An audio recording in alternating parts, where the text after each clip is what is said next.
Hello, everybody. This is the Old Bear, the Old Bear's Den of Bigfoot.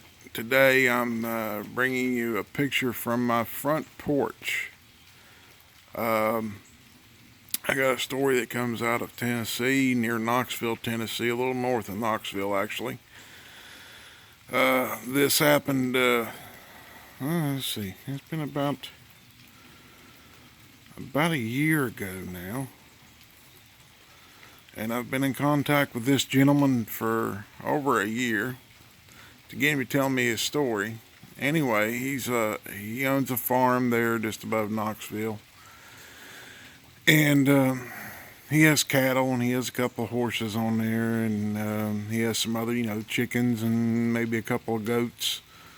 Well, not a couple. He said he has about 20 goats, about 30 head of cattle, just two horses. His kids like to ride. Anyway, he excuse me, guys. Sorry about that. Anyway, he never had any trouble. He's owned this farm for quite a few years. In fact, his grandparents owned the property, and it went to his dad, and his dad worked it for a while until he passed, and then it went to him. Anyway, as he worked in Knoxville, drove a truck in Knoxville, and drove around the city of Knoxville making deliveries. And he worked this farm. And in the process of working this farm, one spring he started having trouble. Um, he, Strange things started going on. He couldn't explain it. He thought maybe there was a bear or something around there that was harassing the cattle and the goats and the other things he had there on the farm. And what happened was, uh, one evening, his boys was out feeding in the barn, feeding the horses and the animals they'd already put up. And sorry about the shaky, guys. Anyway, he was the cattle were all bunched up around the barn, and his boys heard something weird howl or scream or something outside the barn, and it scared his boys, and his wife heard it. She come out and made the boys come in the house, and Dad got home, and he went out and helped them finish feeding the animals. His wife told him about what happened, and well, that night the cattle all they heard another scream that night, and the cattle all hunched up around the barn, and the goats and stuff that he had there on the farm was all hunched up, and the chickens was raising three kinds of heck. And well, it kind of he went out to look and see what was going on, and couldn't find anything, didn't see nothing, didn't hear nothing else after they heard that other scream.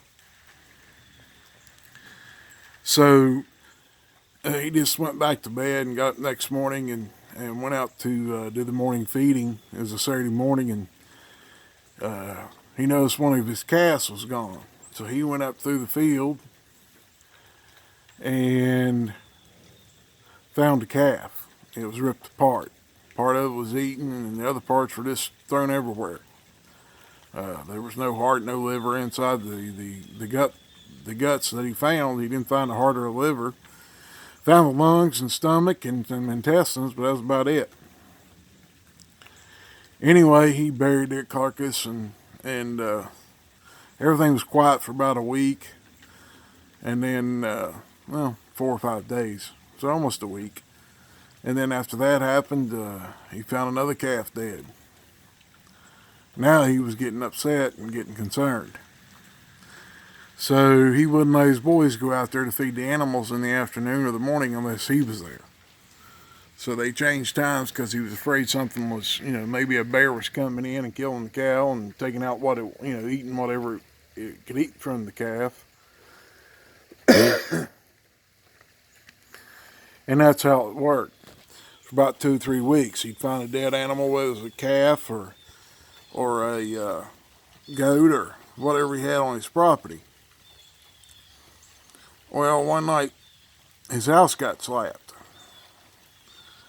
He went out and checked, turned all the lights on, and couldn't find anything. And he looked around and did his best investigations, and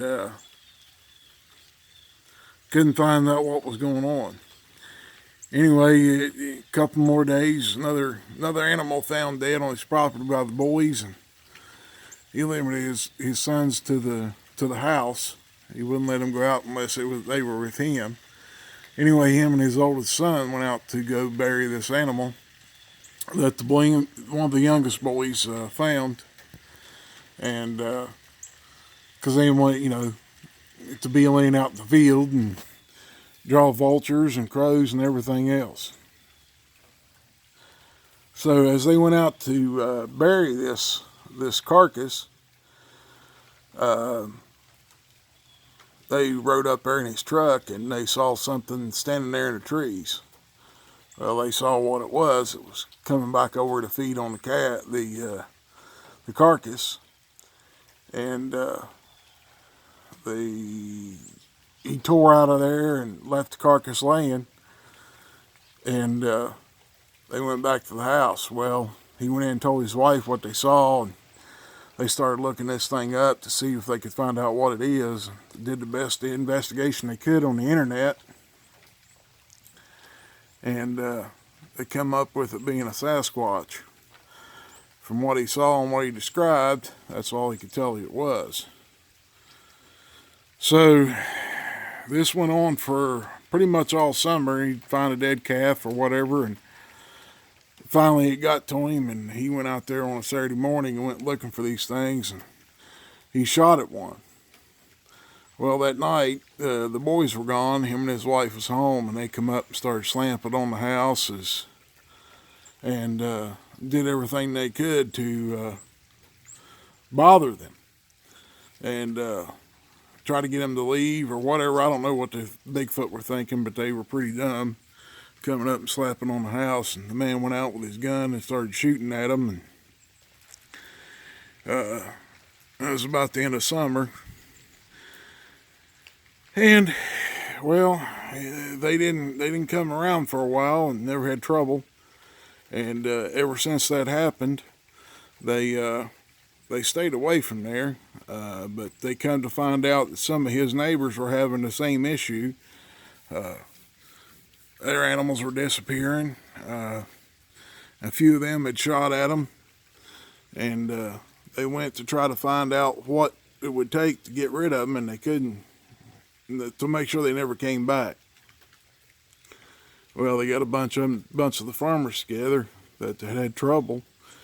They went looking for them. Well, as they went looking for them, I guess they found some of them, and they shot at them and ran them out of the area quite a bit. And I don't think they hit any of them or killed any of them, but that is what happened to him. And so if you live in Tennessee, you got Bigfoot, and it's not that far from Knoxville. So be careful when you're out in the woods, people.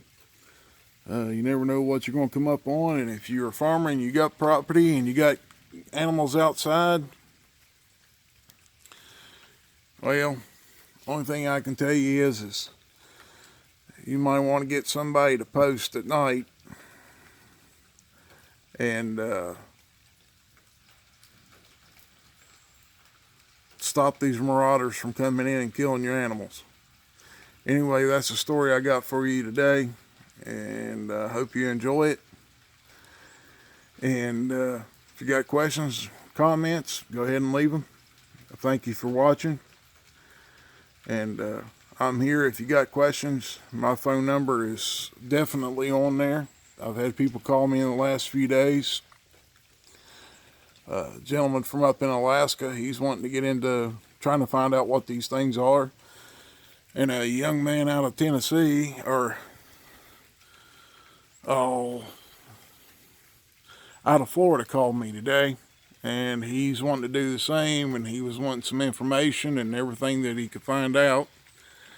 And I talked to him for almost 2 hours. And you'll probably get his story And the guy from Alaska, you'll get what he gave me. If he calls me back and I talk to him, I hope y'all enjoy it, and we'll talk to you on the next show. Y'all have a blessed day now. Bye-bye. Old Bear's out.